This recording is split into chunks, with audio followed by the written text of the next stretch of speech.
Scott Van Pelt, ESPN SportsCenter anchor, golf host, and kind enough to wake up after working last night. Van Peasy, great to have you on. Thank you. What was your first reaction yesterday at 10 Eastern? Thought it was fake. Thought it was fake. Just because that's sort of what I think, Twitter sort of trains us not to buy much. But obviously, quickly you determine, pardon me, that, well, this is a real thing.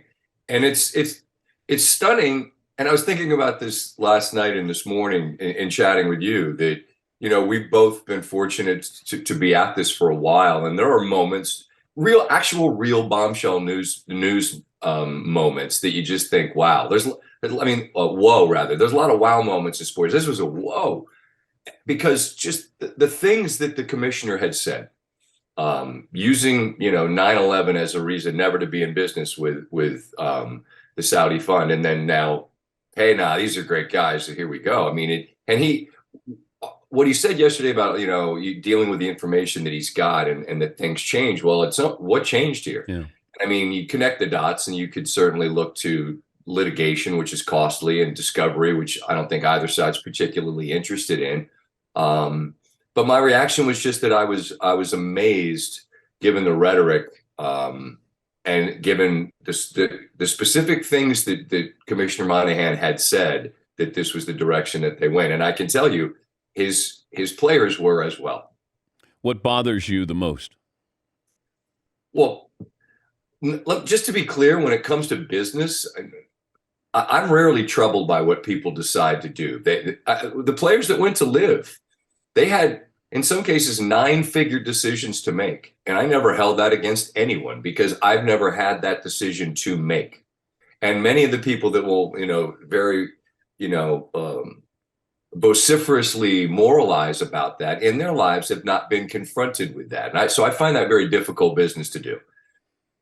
All that bothers me is when you say one thing that is here, and then this is 180 degrees removed from that. It's not slightly different. It's the exact opposite. And I don't know that it bothers me. It interests me to know what it is. And I don't necessarily know that those answers will be coming to say, well, look, it's always the money, Dan, right? It's always the money in some form or fashion. Yeah. So is it simply a matter that the tour recognized that if this was going to be an arms race related to dollars, it was not a battle that could be won in the long game? How do you think the PGA Tour is going to look in a year and a half, 2 years from now? That's the question that some of the biggest players in the game and I were talking about yesterday. It's funny, and again, you could relate. You know the people in the business, and mostly it's we you text back and forth. Yesterday was one of those things. You text somebody, and instantly you'd see the name pop up because the phone's ringing. Because this is a conversation more than it's a text thread. And I'd ask them, what, and they'd say to me, well, what do you think it's going to look like? And you're asking me? I don't know. I can't think that the live model will exist as in, golf but louder and 54 holes and shorts and shotguns. And listen, by the way, shorts, it's hot in the summer. We'll have more shorts. Who gives a damn? Yeah. But I can't think that model will exist. There was in the press release something about a team aspect being part of it. Now, does that mean there would be certain events, much like Zurich, right, in New Orleans, which is a 2-man team event? Might there be a team component? I think there probably will be, would be my guess. But what I don't know is, currently, I don't believe live players and PGA Tour players will be competing in the same events, meaning like this year. But next year, are they all sort of under the same umbrella competing in events? I think at some point they'd have to be, because I believe that's what the fund was buying in a sense, or investing in. They don't own it outright, but they're the largest investor, because you bought players, but on live, you just didn't have the distribution where you were being consumed as a product, right? You needed to have a television partner where you had eyeballs. They didn't have that. And yeah, I get that they've got a bottomless well of money, but at some point you want to spend it on something that feels like an actual investment, that's a product being consumed at large. And I think that has to happen at some point. But you asked in a year. Is it a year? I don't know. Because Dan, I don't know what I don't know in terms of the contracts. How long do they run? This changes everything from a TV perspective, I would think. If you're CBS or NBC or whomever has paid for one thing, well, now it's going to be in a different entity, which I think this new entity is going to sit down and say, all right, let's talk about what it's going to cost to have us on your air. And these are, I'm just all thinking out Yeah. loud, but these are all things I think are reasonable, aren't they? Well, I also wondered about this policy board where you have 5 players who were on the policy board. So you got Rory on the policy board there. Does Yeah. does the commissioner have to run this by anybody? Apparently not. Or maybe is Rory the one person who was privy to some of these conversations? It wouldn't shock me if he were. I mean, he traffics at the highest levels of people that run companies and are, he's a thoughtful, bright guy who I like a lot. And he was the guy that I always kept saying, that Jon Snow like gif or whatever, where he pulls out the sword. He's like, I'll fight everybody from Game of Thrones. I felt like that was Rory last summer. And if he really, like all the rest of these guys, woke up yesterday to find out this had happened, well, then you've done him dirty, man, because you let him carry all your water last summer. Yeah. And then this happened. So if he did know, if he was the one guy that knew something, that to me would have been honestly reasonable given what he did for the tour last year. But the commissioner put these players in a difficult position. Hey, you don't take money. That's blood money. And look at what they did with 9/11. So now you're in the position of you have to take that money if you're going to continue to be a professional golfer. Correct. He took the money he forbid them from taking and banned them from taking if they took it. And if players if it was loyalty to the tour, if it was a belief that was money they didn't want a part of, well, tough. I don't know if I'm allowed to cuss here. It's too bad, because now I'm taking it. So by proxy, so are you. But he put himself in the toughest spot, and I don't know if it's survivable. I mean, I don't know. I mean, I was told last night that in the meeting that when a call for new leadership came, that it was greeted with warm applause. And people are going to be pissed, especially yesterday when this comes out of nowhere. The thing that I keep coming back to is that we often don't know what we don't know. And when you get a look at what this will mean, perhaps there's a windfall that is such that the rank and file go, oh, I see why this was done. I understand why this was done.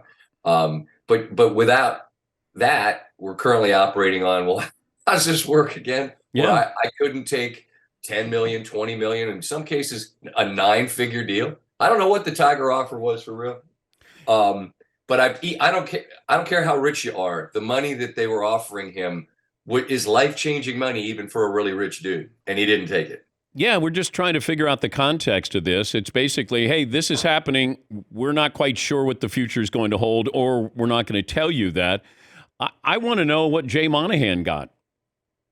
I mean, sure, this is all transactional, Scotty, and always. I mean that always. Again, I was only half kidding when I quoted Nino Brown from New Jack City, and it's always business, never personal. So I mean, in Monahan's case, is it self-preservation? Is it to give himself some soft landing spot? I don't know. I don't know any of that. What happens to Greg Norman? That's another really interesting one, because I think, Alan Shipnuck, who's got the book coming out on it, he's been as up to date as anybody on all of this.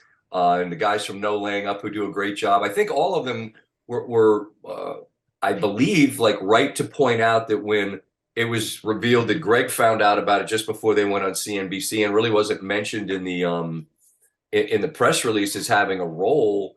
I don't, is he part of it? I don't know.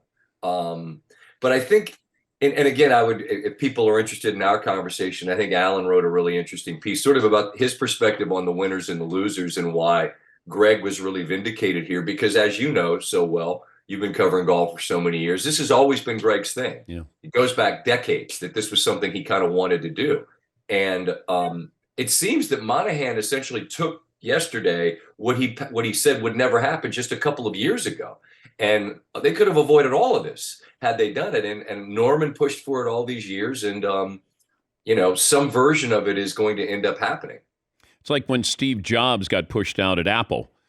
Greg Norman started this, then brought in Phil, and Phil became sort of the de facto commissioner of the Live Tour, and you didn't need Greg anymore. I just wonder if Jay Monahan is going to be in position in the next couple of years. Greg Norman probably kicked to the curb here a little bit. It appears. Right? It appears so.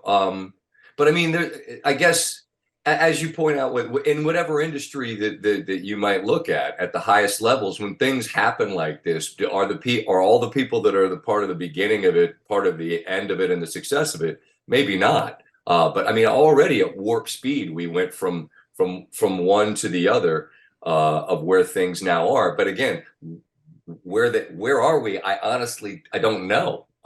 Which makes it such interesting. But again, just to reiterate, in talking to players at the highest level of the game yesterday, to hear them as baffled, man. I mean, in the just I don't know. They did. What's this going to look like? What do you think it's going to look like? And that's a wild place to be when you're asking the guys who passed on the big dough to just kind of buy in, and then you don't tell them what it is, and then they wake up one Tuesday morning to a reality that's entirely different. That's a lot to ask guys to sort of accept. Yeah, I corresponded with a golfer yesterday, and he said, "What do you know?" And I said, "Boy, that's sad. If you're asking me, what do I know?" And he goes, "We don't know exactly anything." What I said. Exactly what I said. I said, Dan, you understand I'm on cable at midnight. I'm just a humble cable servant. I'm not here to tell you the specifics of 501c politicking. I don't know, man. Great to talk to you. Thanks for getting up. No problem, Dan. It's my pleasure. Hope you're well. That's Scott Van Pelt, ESPN SportsCenter anchor, and of course, golf host.